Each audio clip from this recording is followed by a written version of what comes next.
episode of Guest with Nazir. We are honored. Today's guest is author, a writer, a journalist, and he has a lot of skills. Today we explore the life of one and only Raza Rumi. Welcome in our show. Thank you. Thank you very much, Nazir. Raza, please tell our viewers about your early days and your education. That's a complicated question, but anyway, I'll try to be brief. So my education, I was schooled in Pakistan, and where I did my high school education, and then I spent some time at the Government College Lahore, and then I moved to the London School of Economics, where I completed my undergraduate degree in economics, and then later I also did my master's from the LSE as well, and then I've been working since then for the past more than 2 decades now. Your life has a very different type of CV or a paths, so from a civil servant to international career, then journalism. So please tell our viewers about your experience. Yes, so when I finished my education, I wanted to do something that I thought would help and serve the people, serve my country. So you are young and you have this passion. So I first worked for the Aga Khan Rural Support Program in northern areas of Pakistan, which is known as Gilgit-Baltistan now. I spent about 2 years there, and then I took my civil service exam. I joined the civil service of Pakistan. I served for about 8 to 10 years, 8 years in the field, and then I branched off into a career at the United Nations mission in Kosovo, and later Asian Development Bank. So I did all of that. That journey was primarily to work for the poor and work for those whom I could serve well. And then later on, I kind of decided that writing and journalism and public affairs was where I found my calling. And I then gave up those careers and became a sort of a full-time journalist. And also I worked for a think tank in Pakistan and a couple of NGOs. So it's been a pretty diverse and mixed career. Yeah, you're right. It's not the usual path. So what was the main reason you left the civil service? So yeah, I mean, I think this can merit a long essay or a book, but in short, I think I think civil service is a great career, and I learned so much about about the country, about our people, the problems on the ground, and but I felt very powerless, as a cog in the machine, because the machine, as you know, it's a colonial system that we have inherited from the British in Pakistan, India, and Bangladesh, and other colonies, ex-colonies of the British Empire. And there you are just part of this big machinery, and you have to deal with a very slow-moving, inefficient, and corrupt system. And also I wanted to say things about that, and I felt always, you are restricted. You can't write without permission. You can't speak without permission.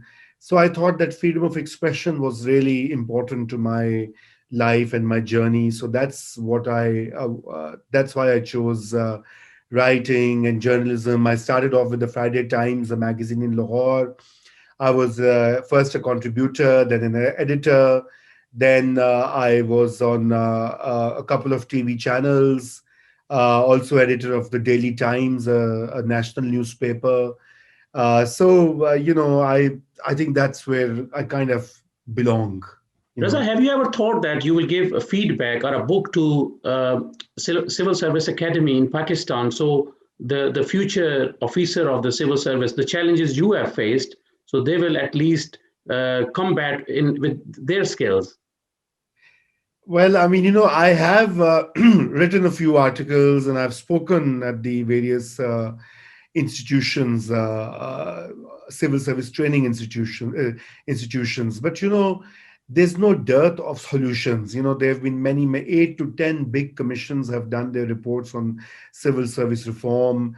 But the problem is implementation and the political will, which is missing. Nobody wants to change the status quo, and everybody wants to keep the system as it is. So I don't know what good would it be, but yes, I think it's an idea. It's one of my planned books, inshallah, in the future.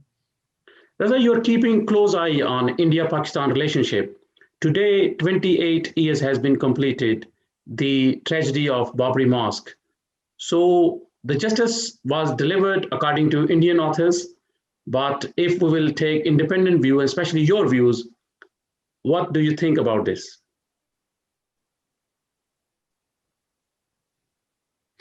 So again, this is a very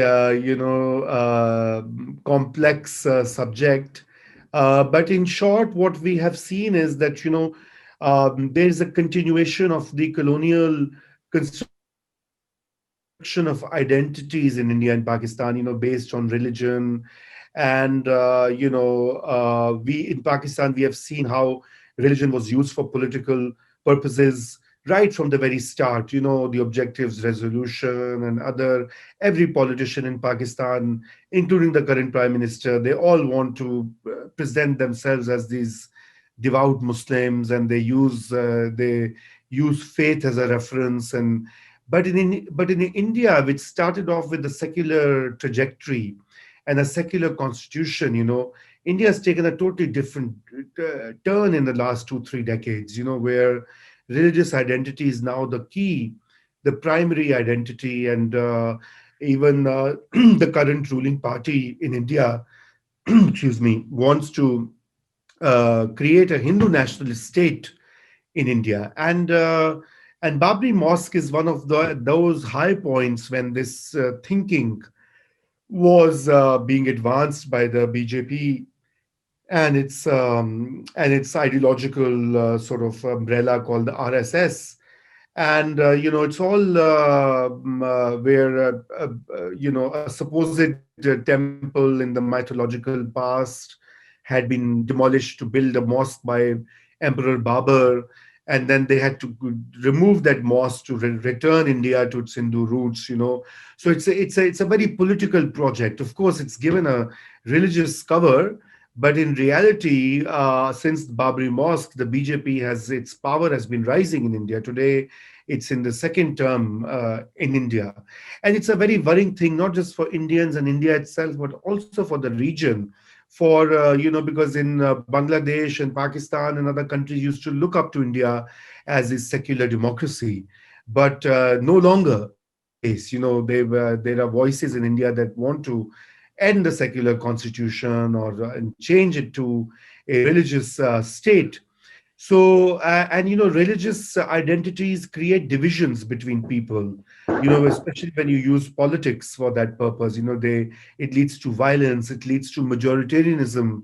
So in India, what is the majority wants to assert and says that the minorities, 15 to 20% of Indians today, Muslims, Christians, and other faiths, and they all need to work by the rules set by the majority, just like Pakistan, where the majoritarian religion, or even the subsect of Islam, the Sunni subsect, has been in ascendant. In Pakistan, तो ये भी मसला है ना, that the minority sects within Islamic faith, they also have felt the heat But Raza, and continue to feel the don't heat. you, sorry for interference, but don't you think that in 80s, and especially with the Cold War, the religion card was used by the Ziaul Haq, especially when they need people to use these people in Afghanistan, and it was the request of the West. So it was not the choice of the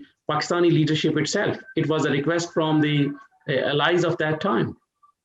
No, certainly. I think that particular era in 1980s, when General Ziaul Haq was passing all these laws, changing the nature of our society, was very much approved by the West. The US and the UK, and with Saudi money, they were trying to do that. But I think Pakistani rulers had a choice.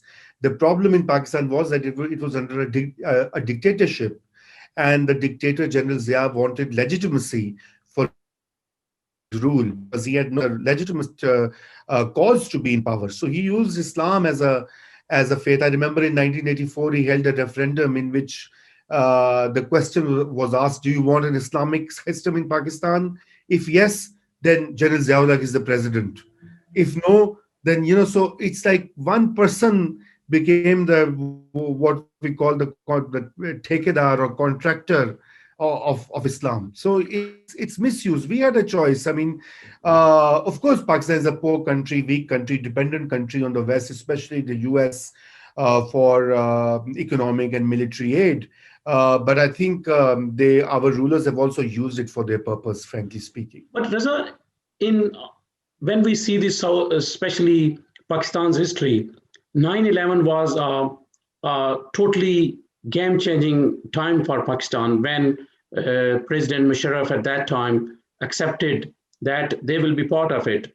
Do you think that the scene has caused a lot of damage to Pakistan?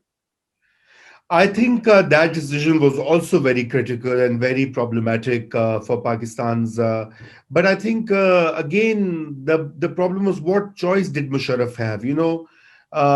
And you so that's the problem, because when you are internally weak, your economy requires foreign assistance. You need foreign exchange to buy your imports such as oil, etc. And so you had to I mean you go along with the more powerful actors in the world.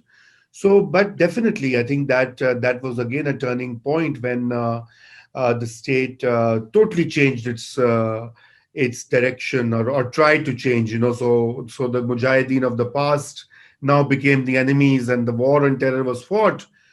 So it's a very complicated and history, but I think we should not blame others or outsiders all the time. Yes, we have a colonial past. Yes, the US is a superpower, and the West is in the ascendant. But even domestically, Pakistan's civilian and military rulers. Remember that before General Ziaul, there was no American pressure, but Bhutto started Islamization in 1970s. He banned gambling, alcohol, declared Friday as the prayer day and holiday. And in 74, the parliament declared one community, the Ahmadis, as non-Muslims. No parliament in the world, I think, in the modern history, in the 20th century, has declared people's faith, who's a Muslim, who's not a Muslim. So, and I don't think that at that time the Americans were pressurizing Bhutto or Pakistan to do these things. But Bhutto thought that was politically good. He could take away, But also weaken the that mullah. decision was endorsed by the parliament, and also the consensus was built from the scholars of that time. They have built a consensus at that time. So you see, that's the whole thing. I mean, the scholars may have a consensus, but faith is a personal issue. State should not have nothing to do with whether you are a Sunni or a Shia or a Muslim or a non-Muslim. So the state has to be an equal, a neutral entity. It should treat all citizens equally. But at the same time, Now what has the happened? democratic norm Yeah. says when a decision is made by the parliament or any constitutional amendment is made by the parliament and endorsed by the parliament, so then it is done and dusted. It is done and dusted, unfortunately. It was not the case in Pakistan, because in 74 this was done, and okay. I mean, even if I take your point, and other people also make this argument, but then General Ziaul made laws even more strict in 1980, and then in 1984 or something like that. So now the Ahmadis who use simple greetings, Muslim greetings like Assalamu alaikum, or write Bismillah on their card, on their home, they go to jail. So, I mean, it's like it's something that we need to think about, because we have totally excluded them. And then the same principle now the Sunni extremists say that do this to Shias as well, because you open the floodgates and you say, so where will you stop? And then within Sunnis there are so many sects, So Deobandis and what I Barelis. understood from your argument, Raza, that the people should be given the choice, so how they want to live, and they want Exactly. to use their Exactly. fundamental rights guaranteed by the constitution. Because of the time restraint, Exactly. we will move forward for the another subject. Recently, the present government and the opposition are in a very serious debate. Opposition is saying, and especially the former prime minister who is in exile at the moment, living in Great Britain, his view is vote ko izzat do, please respect the ballot. So, what is your view on it? So I think his slogan is very popular among his supporters, and in the Punjab, where former Prime Minister's party has a lot of support base, and I think he has touched a very important theme in Pakistan's history.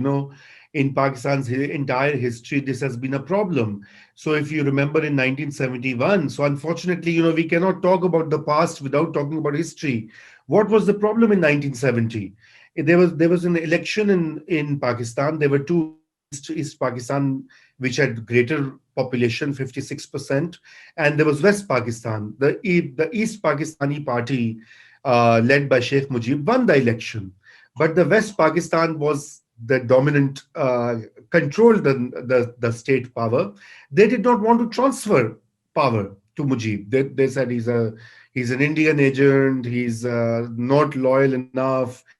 And then there was this unfortunate, tragic civil war and the army action, and then India jumped in, and we lost our half of our country. So that the origin was that the rights of the majority were not being respected, and so in that sense he's right. But the problem with Nawaz Sharif is that Nawaz Sharif himself is not free of these faults. He has also he has a very mixed history.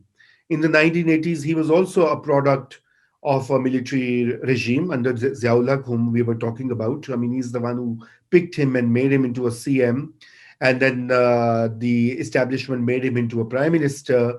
So for the first decade or so, his entire politics was not about vote ko izzat do. It was politics of power and opportunism. But later on, of course, he has evolved and he has changed. So one should acknowledge that he is now a leading democratic voice. But that's the problem that in our history, our civilian leaders. I talked about Bhutto earlier and his parliament, and now Nawaz Sharif. They've also made fundamental mistakes. There are certain judgments of the Supreme Court of Pakistan, especially I'll refer you to a very important judgment where Air Marshal Askar Khan, retired Air Marshal Askar Khan, took this to court, especially about the formation of the IGI, if you remember that. This was a very detailed judgment. But I think the implementation was not done properly, and that was the result that today we are standing on the same I think stage where we were, I think, early days of Pakistan start, 1958. Yes, absolutely, absolutely. That Asghar Khan case is a vital case, and guess what? Nawaz Sharif was the one who was taking, and his party members were taking money from the ISI and the military for help in the 1990 election, which was against Benazir Bhutto, because Benazir Bhutto was not liked by the establishment. So, so roles have been reversed. 30 years down the road, Nawaz Sharif blames Imran Khan for playing the same role that he played in 1990. And both Benazir and Bhutto, Benazir and Nawaz Sharif, if you remember in 1990s, were constantly fighting each other, constantly going to the military, seeking their support in 1990, 93, 96. Then, and then, of course, Musharraf jumped in. Reza, you have seen these things, and this is also past. But being an author and being a very seasoned journalist, what is the solution? I think the solution is, of course, I mean, it's a process. The solution lies with Pakistani people, with Pakistan's political parties and civil society. Unfortunately, in Pakistan, many in Pakistan and even abroad in the UK and the They say all these politicians are corrupt, all these political parties are thugs, and we should ban them. We should either have a long military rule, or rule by technocrats, or by honest leader like Imran Khan. All these experiments have been done. They've failed.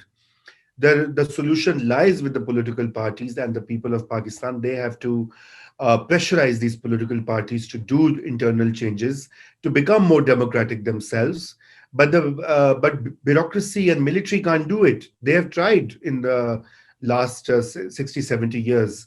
So I think it's an evolutionary process. I mean, even in the West, where democracy has been there for centuries now, in the UK or the US, it's an imperfect model. I mean, look, in the UK, democracy has so-called democratic process led to Brexit, led to the rise of Boris Johnson, who is, I mean, I don't know what to call him. I mean, a kind of a soft authoritarian leader. I mean, he has Boris Johnson, Trump, Bolsonaro, all these new wave of populist autocrats, they've come through democracies. Brazil's president was elected through elections. He was not imposed on anyone. So democracy is by itself is nothing. It's But a don't you think, process Raza, the presently the democracies are also especially influenced by the social media, especially the trends in the media? that definitely media is a very important element of both the society and the democratic culture, as well as the political life of a country. So the media and social media impact democracies. In the US, for example, in 2016, there was a big charge that Facebook allowed Russian bots to influence voting behavior to elect Trump. Now, I don't know, I mean, it's a bit exaggerated there, but certainly there was But some level of these are allegations. these are allegations. But having said that, there has been some evidence. Now, we don't know whether to some extent we can't assume that all the millions of voters were influenced by Russians. But the thing is that, yes, these technology platforms, because they are unaccountable, they are big companies. The problem at the global level is the now the power of corporations, which are transnational corporations. Handful of them, they control 60 to 70% of world's wealth. They are more powerful than governments. They are more powerful than prime ministers or presidents. And in the domestic sense, in the domestic arena, the business interests, the powerful lobbies, they control politics. That's why this democracy is called corporate democracy, and it's So not democracy. we're talking. I'll take the opportunity now because Pakistan has sacrificed when they become the part of the Cold War, and then subsequently they also, on the request of the West, they joined the war against terrorism. But after that, the jolts are faced by the Pakistani nation, whether it's a life sacrifice, whether it's a financial impact, whether it's the asset loss, so loss of a lot of things. But when Pakistan is standing, pleading their case in FATF, in Financial Action Task Force, but nobody is standing with them. So what is your view on this, and what do you suggest at the present, especially to the world's governments? So, I mean, that's an unfortunate reality. And, first thing is that why Pakistan was in Cold War in the 60s, and then in the 80s and then in the war on terror in the 2000s, is because Pakistan's ruling establishment, the civil military bureaucracy, and politicians who are servile to them, they choose these options, because they want to connect with global power brokers so that they can control and enjoy power. And it's not Pakistan, in Latin America also it happens. So the real and part of that is also internal weakness. I mean, Pakistan today, I mean, look at the economic situation. I think we have done the 20th IMF program or something like that. Again, we are going back to IMF. Now, the thing is, when we need an IMF program, or loans from Asian Development Bank, World Bank, other institutions, lending institutions, then we are on a weak footing, because then we have to accept things like FATF, controls, arm twisting. So we allow ourselves. Why can't we focus on our people? Why is Pakistan? It's a cliche now, but South Korea and Pakistan. South Korea was a poorer country than Pakistan in the 1950s. They adopted the same 5-year plan that we had made, and look where they are. They're an economic powerhouse now. Singapore is a small country. Taiwan is a small runaway province of China, a I small think the country, reason and is they. because the one government is not implementing the short-term programs, because you make the policies for 10 years, 25 years, but unfortunately, we could not adopt those. But at the end, I will ask one very important question. No, but Uh, Nazir, before you do that, no, also because we don't invest in our people in Pakistan. Today, half of Pakistanis are illiterate. Why in 2020? This question must be asked from the state of Pakistan. Majority does not have health care. They don't have clean drinking water. They don't have sanitation. They're not, millions of kids are out of school. So why is the money diverted towards these big I think loss my making. next question is related to this. If India and Pakistan sit together on table, and this money, which is going towards Yes, the this budgets, the huge budgets for both countries, buying the arms and arm race, so this money should be used for the welfare of the all the population, whether it's in India and Pakistan.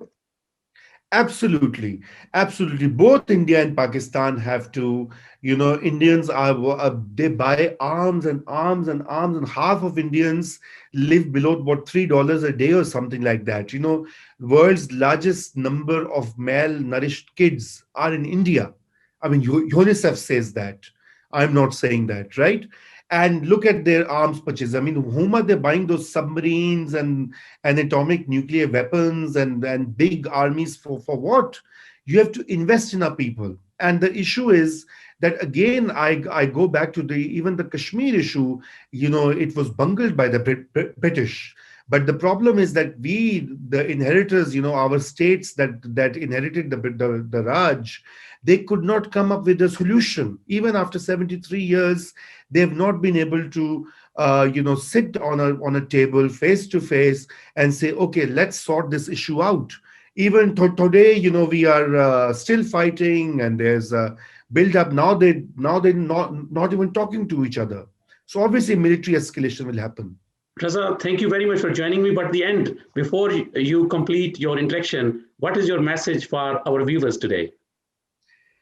So my message I mean, there can be many messages. I think the most important, if your viewers are of Pakistani origin in the UK, then my message to them is that to be, that they should support the democratic process back home. They should, dual nationals can vote for sure. So they must vote. They must support the political process in Pakistan. Pakistan needs a democratic environment of free media, human rights, and the enforcement. And they must not overlook or look the other way when such violations occur. Thank you very much, Raza. It was a pleasure to have you in my show, and it was a great honor for me. We have the viewers all over the world, but thank you very much for joining me. Thank you. Thank you. Thank you.